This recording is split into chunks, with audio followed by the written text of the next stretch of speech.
Friends, ఎలా ఉన్నారు? అందరూ బాగున్నారా? మీరందరూ ఆరోగ్యాలతో చల్లగా ఉండాలని దేవుణ్ణి అయితే కోరుకుంటున్నాను. ఇది కొత్త స్టవ్ అండి. మధ్యాహ్నం ఆన్లైన్లో బుక్ చేసాము. అప్పటికప్పుడు బుక్ చేసి వంట మధ్యలో స్టవ్ కొద్దిగా రిపేర్ వచ్చేసింది, పాతది. రిపేర్ ఆయన్ని పిలిస్తే ఇది ఇంక పనికిరాదు, పక్కన పడేసేయండి, కొత్త స్టవ్ తెచ్చుకోండి అని చెప్పారు. మా అమ్మాయికి ఫోన్ చేసి అప్పటికప్పుడు ఆన్లైన్లో ఆర్డర్ పెట్టింది. 3146 పడింది ఇది. అంటే పైప్ లేకుండా, పైప్తో కూడా అయితే కొంచెం ఒక 200 ఏమో ఎక్కువ పడుతుంది. పైప్ లేకుండా స్టవ్ వరకే తెప్పించాము.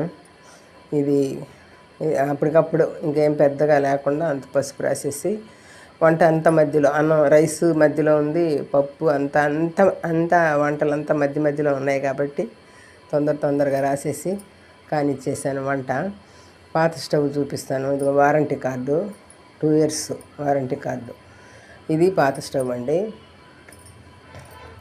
ఇదేం జరిగిందంటే, స్విచ్ ఉంది కదా, ఆన్ ఆఫ్ స్విచ్, అది ఊరికే కింద పడిపోతుంది. నేనేం చేశానంటే, ఇంతకుముందు కూడా ఇదే స్టవ్కి 2-3 సార్లు అలా జరిగితే లైట్గా ఈ స్విచ్ లోపల కొంచెం లైట్గా పెవికిక్కేసి అంటించి వాడేదాన్ని. ఈసారి ఏం చేశానంటే, మా పని అమ్మాయికి చెప్పాను అంటించమని. అది మొత్తానికి గమ్ము పెట్టి అంటించేసింది. సరే, అంటించిన తర్వాత ఆన్ ఆఫ్ కష్టమైంది. ఇక బలవంతంగా అటు ఇటు తిప్పడంలో ఏం జరిగిందో ఏమో, 2 days నుంచి తెల్లారి టీ పెట్టుకుందామని స్టవ్ ఆన్ చేసి అంటించాము.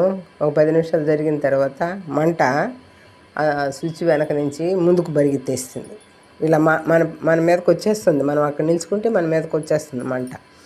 కాబట్టి లేడీస్ ఎవరు ఇలాంటి పిచ్చి పనులు, పెవికిక్కులు అలాంటివి చేయొద్దు. మాలాగా వెంటనే గ్యాస్ వాళ్ళకి రిపేర్ చేసి, ఇది నా అనుభవం, రిపేర్ చేసి వాళ్ళని పిలిపించి చూపించుకొని శుభ్రంగా తర్వాత వాడుకోండి. కానీ మాలాగా పెవికిక్కులేసి అంటించడం అలా చేయొద్దండి దయచేసి.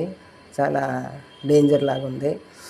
అందుకనేసి ఇప్పుడు ఏం చేస్తామంటే, ఈ ఆయనకి ఫోన్ చేసాము. వెంటనే ఆయనకి ఫోన్ చేస్తే, అమ్మ దాన్ని ఆఫ్లో పెట్టేసి చిన్న స్టవ్లో వాడుకోండి, నేను 11 నుంచి 1 గంట మధ్యలో వస్తానని చెప్పారు.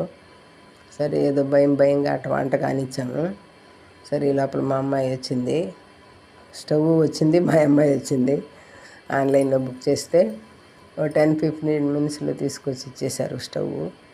మళ్ళీ అతనికి ఫోన్ చేసి గ్యాస్ పైప్ అయితే బిగించాడు వచ్చి. ఓకే అండి, థ్యాంక్ యూ ఫర్ వాచింగ్. దీన్ని మాత్రం ఖచ్చితంగా షేర్ చేయండి. ఇట్లాంటి పిచ్చి పనులు చేసేవాళ్ళు ఉంటారు కాబట్టి. Thank you for watching. ఉంటానండి, బాయ్.